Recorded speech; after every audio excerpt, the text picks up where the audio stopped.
Hi, I'm Christy Maddie with Indigo Whimsy. I love dabbling in all kinds of arts, but one of my favorite sort of long-term passions is bookbinding. And this is actually one of the first books I've made. It's called a case binding, and it's got hardcover, so it's pretty traditional to what people think of when they think of making a book. I haven't made one of these in quite some time, and the reason why is my nemesis, bookboard. Now, my fellow book artists are probably rolling their eyes at me, but I absolutely hate cutting bookboard. It turns me off to the art as a whole. And I really enjoy making boxes, but boxes also use bookboard. The issue is two-part. One, that in particular with boxes, the bookboard needs to be cut very precisely. If it's not cut precisely, your box is not going to line up. It may not even stay together correctly. And same with the book. It'll hold together, but it won't look pretty. It will look just a little bit off. The second issue is that bookboard is just dense. And so when you go to cut it, you can't just cut through in one stroke. You need to do a series of lighter strokes to cut all the way through the bookboard. And inevitably, while I'm doing that, my blade slips a little, my ruler slips a little, something goes wrong, and I end up with this little bit of a wonky line, which again just sort of ruins the overall effect of the end result. So a few years ago, quite a few years ago now, I decided to try cutting bookboard with a laser. So I got a 40-watt laser and started testing it out, and inevitably by the time I cut through the bookboard, the edges were charred, burned in many cases, and it was coming off on everything. It ruins the paper that I'm working with. It's hard to clean off. It just was such a pain that I stopped bothering, and I just started using my lasers for other things. Now, years later, the xTool F2 Ultra UV entered my life. Well, I specifically bought it just to try this out, honestly. And the xTool F2 Ultra UV is what they call a cold laser. And it's not really cold. It's not really cold. It still creates a lot of heat. But unlike other lasers, it doesn't burn through the material in the same way. It's sort of pulsing through. And so it's creating some smoke and other things that you'd expect. But what you're not getting is a big flame or charring, which makes it perfect for things like bookboard, paper, fabric. You get where I'm going. Now, most people think of the Ultra UV as a laser for glass because it does do inner glass engraves, and it engraves nicely on glass. It can cut glass, so it is great for glass, but it's also great for a lot of other things too. And I'm excited to show you how to cut bookboard today. Hopefully this will either inspire you to test out some of your own materials or maybe even to get into bookbinding yourself. So I'm going to take you into xTool Studio and show you how I set up my cuts, and start by putting my material right there on the bed. And we're actually going to do cuts today for a box, so there'll be a lot of small pieces, and they're very precise pieces, so it's really important that I can get all the sizes correct and lined up the way I want. So we're going to head over there now. Okay, so I am starting with a set of pieces that I've already created for a box. I don't want to have to start from scratch and make you sit through me designing all the parts for a box. So we're just going to add one part so you get a sense of how you would add your own pieces, whether it's for a box, or for a book, or for something else entirely. The first step obviously is to connect to your machine. So F2 Ultra UV, and now that's ready to go. I am choosing my material, which is 2mm bookboard. I think it's 80-point bookboard. I've already got my settings set up and saved in xTool Studio, so we're ready to go. I'll walk you through them in a little bit, but I just want to make it easier for us all, make the process simple. We'll give the material a little bit of a measure. That looks good. All right, so what we've got here in blue, we've got these are the cardboard pieces that we're cutting out, the bookboard pieces that we're cutting out. And then in this coral color, which I think I'll actually change to red. Oops, we have the labels.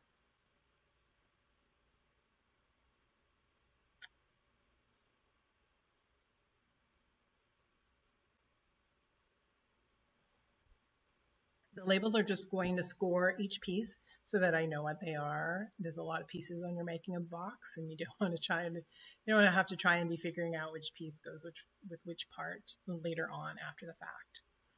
Okay, so we're going to make another one of these dividers. I could obviously just copy and paste this divider, but that would defeat the purpose of showing you how to do it. So we're going to head over to the left here where we have our vector shapes.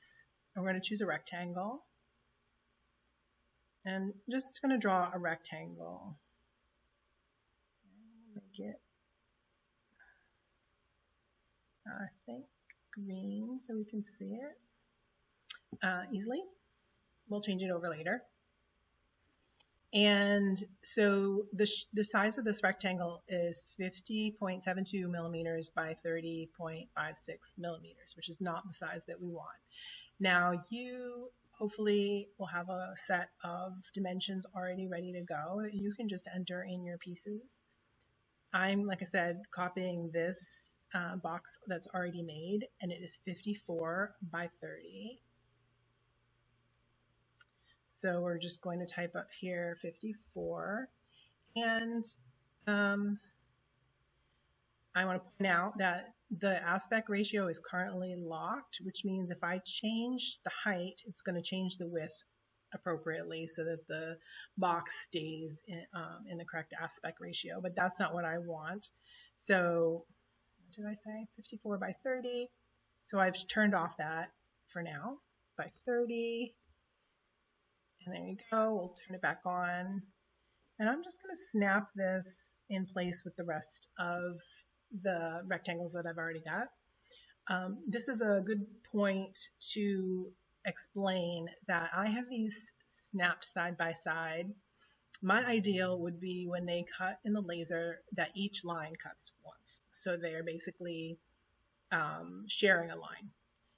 I haven't figured out how to do that in xTool Studio. If anybody knows, feel free to pop it in the comments. But in the meantime, you can do that in your design software tools. I haven't done that here. I'm not really worried about it because the bookboard doesn't char very easily, so it takes a little longer to cut, but it's not like I'm going to end up with really burned pieces as a result. But it's just something to keep in mind, and I'm acknowledging that it is an issue that has not yet been resolved for me. Now I'm just going to cut and paste this label because this is not the important part of our demonstration. And I'm going to change this little guy over to be with his friends. Because I I don't know why I'm calling it him. Because I set this rectangle up separately, it is defaulting to a score. I want it to cut. Once I change the rectangle to cut, you'll see that it is grouped with all the other cuts. Let me take a quick peek at this. There we go. Okay. So we'll go through this part quickly. The words are scored. And for the bookboard settings, I'm using 85% power, 125 speed, 1 pass, 40 kilohertz frequency. It's very simple. It's just to get a mark on the cardboard. It doesn't even need to be very dark. And in fact, in this case, you don't really want it too dark. You don't want to show through your paper if you have a light paper. In terms of the cut for these rectangles, we're using 100% power, 60% speed, 5 passes. Now, the bookboard that I am working with is 2 millimeters. It's not very thick. If it were thicker, if I were feeling more patient, if it was not cutting through correctly, I might turn on the focus descent, which just means that as the laser does its passes, it slowly drops the focus so that you get a consistent cut throughout your material. It's more important with thicker materials, but it's good to keep in mind, and it can help if you're having trouble cutting through all the way. All right, so that's all set up. Let me think if there's anything else I want to mention to you. No, not in that. Okay, so I mentioned this before, but my labels and my cuts are on different layers. I want those to process separately. And if you're not familiar with lasering, one of the things that is important to keep in mind is if you are engraving and or scoring something and also cutting it, you want to do the engrave and the score first. Oh, I don't know, 99% of the time, because you've set the engrave and score up to be in a certain spot in the material. Once the material is cut, the pieces tend to drop a little bit, they shift a little bit, and then your engrave and score aren't necessarily ending up where they should be. The focus might be slightly off. So it's just good practice to do that part first before anything else moves in the material. And so putting them in layers is a nice way to do that. The layer menu is down here in the bottom, and you can see that I have my labels on the top and then my rectangles after that. Now, come over here to the right and you press these 3 dots for processing. You need to change the processing path. It defaults to auto planning right here. You need to change this to user defining. And then you need to go down and turn on by layer. And you can see it gives you a nice little video of how that works. It's telling the laser to cut or process your layers in a certain order instead of just processing them all at once or going in a different order, and just going to tell it to do what you want it to do the way you want it to do it and not ignore your instructions. I also have Smart turned on, and I will admit that I have no idea what Smart does, but it very frequently means my cuts and engraves are faster. So I turn it on. It hasn't caused me any problems yet. There you go. All right, so there's nothing else in here that we really need to worry about for this project. The other thing I will do for your benefit is framing. My box pieces fit very nicely on the bookboard, so framing isn't so much an issue. You're not going to be able to see it very well, but my framing is hitting very nicely in the middle of my material. And actually, put that out a little bit so the pieces don't fall too far when they're done cutting out. Turn that off. We'll make sure everything looks good here. Oh, I lost my glass. Okay, there. So I very rarely engrave with the window open, my laser. I know you can't see it very well because I'm in a tiny window for you right at this moment. But I'm going to leave the window open so that you can see the engraves and cuts as they're happening. And I've got my trusty safety glasses on to protect my eyes. So I'm going to get everything set up. I'm going to click process. It's going to take 3 minutes and 16 seconds. And again, if I had set these up so that the lines were cutting once, it would be a little bit faster. And one thing you can do if you do set your lines up that way, or you think you have, is to look at this processing path down here at the bottom. It's actually a video of the path that the laser is going to take. So in this case, we don't really care about the travel movements. We want to know if it's cutting. Is it cutting these lines multiple times? And we don't need the labels themselves, so we'll move ahead. And when we press play, you can see the path that the laser is taking, and you can see how it's cutting over those lines twice. So that's something that I will eventually eliminate, and you can eliminate as well if it is important to you. Sometimes faster is better. So again, I'm pressing start. The laser's ready to go. We are going to swap over to a camera that allows you to see the laser in action. So we'll see you in a moment. So we've got everything lined up, ready to go. And I've got my little control panel over here that's telling me that it's ready. So I'm going to press the button and get started.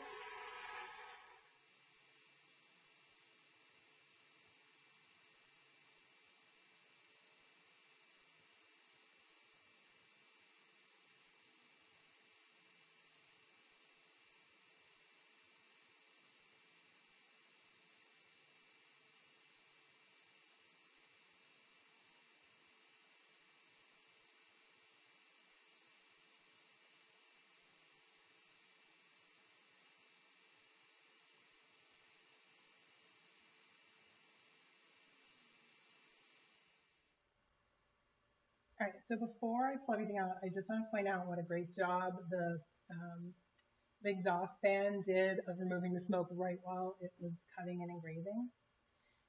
You may have seen some bright lights as the laser got close to you, but that's just because it was close to the edge of the cardboard. There wasn't actually any big flare of the laser. And normally I would be very careful to test to make sure all these pieces come out neatly before I lift them up off the bed.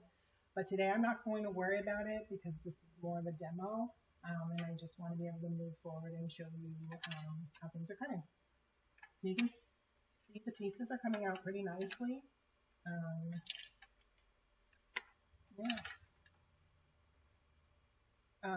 One thing to note about this laser, and you're seeing this right now, is that the farther you get from the center of the bed, the weaker the laser is, which is true really of any galvo laser, but is particularly noteworthy in this machine. So keep that in mind when you're cutting. You may need to up your settings on the edges of the bed, especially if you're doing like a color engrave or something else where it's going to be really noticeable to see differences in color. So I'm going to bring you back on to the main camera and we'll just regroup. All right, our pieces are out of the bed. They all came out cleanly except for this little one, which again was on the very edge of the bed. And it's also a reminder though that from day to day, two pieces of material that look identical, maybe they're from the same batch, the same sheet, the same slab, the same whatever, they may not cut the same, they may not engrave the same. That is just a quirk of lasering, and I think some lasers are more sensitive to it than others. I'm not saying that this one is or isn't, but it's just something to keep in mind that you may need to play around with your settings a little. I think like humidity can make a difference and a variety of other factors. So that's why I always test my materials before I take them off the bed in case I need to do one last quick round to clean it up and make sure everything comes out okay. But again, I didn't bother with that today, and I don't even always bother with it. Something like this I can trim very easily, so I'm not going to be bothered. Something else I didn't mention that's kind of another quirk of this machine is it's going to be hard for you to see here, but the way that the laser works, as I mentioned, it's kind of almost pulsing the material apart in some way. It's a very poor scientific explanation for what's happening, but to get to the point, it's not an issue so much with paper and cardboard because those do actually kind of burn away and you could see the smoke from them while it was lasering. But if you're doing something like glass or stone or even wood, you're gonna find yourself with a little pile or a little dusting of sawdust or stone dust or what have you. So keep either a damp cloth nearby or a small vacuum. Obviously, be especially careful with things like stone dust. That's not really healthy for you to breathe in. That's my little safety lesson for the day. But let's take a look at these pieces of bookboard. Sometimes my camera will focus and sometimes it won't. But still you can see that there's not any charring on there. It just doesn't want to focus. And the ultimate test is a good rub with your fingers, and yeah, pretty much nothing there. It still smells like it's been lasered, cut. And the other thing to note, which is very hard for me to show, is, oh goodness me, there's a slight slant at the top of this, and it's going to be hard for me to show you because I have to line it up correctly and then in reverse. Oh, there you go. I don't know if you can see that. It's probably hard to see, but it's slanting down this way. That is from the galvo laser, because the laser's shining down from the center of the machine and not moving like you would see in a gantry laser, although you still get some slant there too.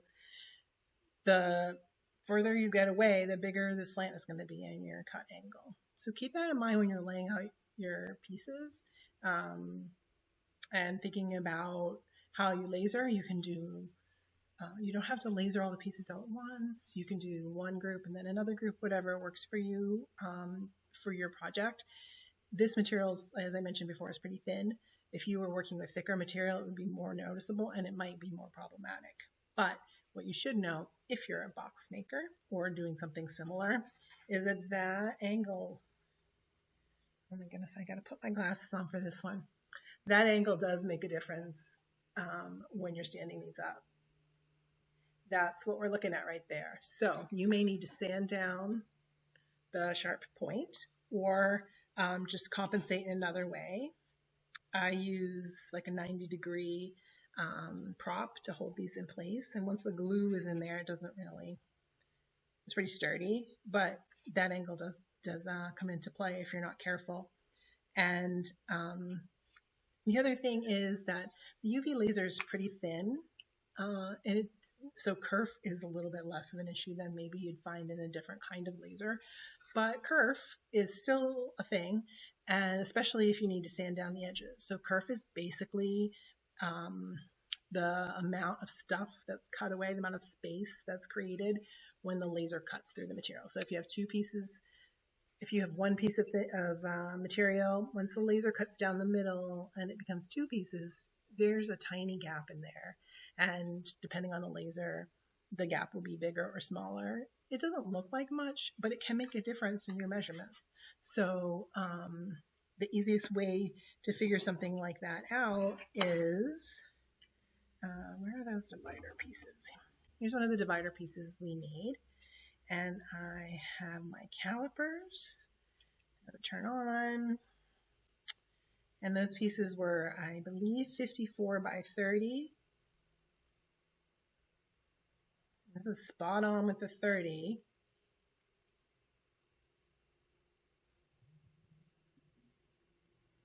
Perhaps even a bit over 54. So there you go. I really should measure it down here, but there you go.